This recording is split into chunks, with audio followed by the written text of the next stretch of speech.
As a production designer, you have the possibility of, I don't want to say of fooling the audience, but of offering a form of escapism, which is very often more exciting than reality.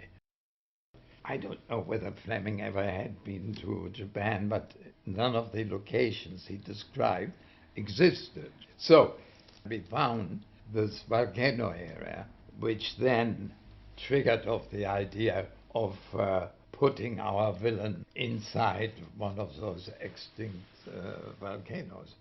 The whole film industry was up in arms. They said, you're going crazy. Nobody can light this set. And I had a friend who was one of the great directors of photography in this country, Freddie Young, you know. And I rang Freddie Young. He said, of course I can light it, you know. Give me every brute, you know, this big thing in the country, and I light it. And Freddie did a brilliant job.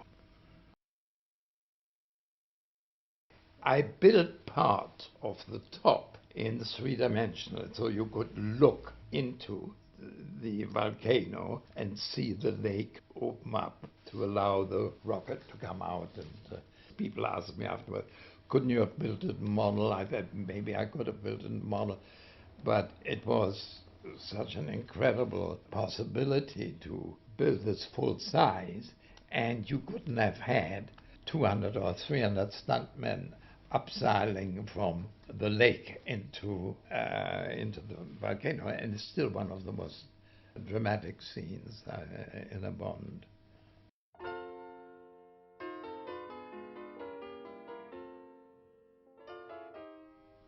I didn't make, quite consciously, the same mistake I'd done on You Only Live Twice, when I didn't care what the exterior of the set looked like. So I built the 007 stage around the set, and in fact use some of the structure as part of the set. It became an unbelievably exciting project.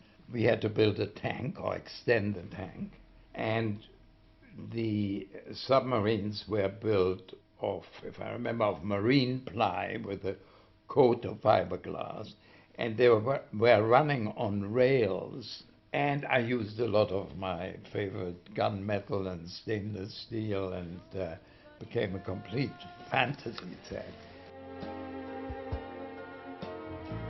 Though sometimes I wish someone could. What happened eventually, we had less and less of the Fleming stories, and the script really very often was created around the settings, you know, which was very exciting at times.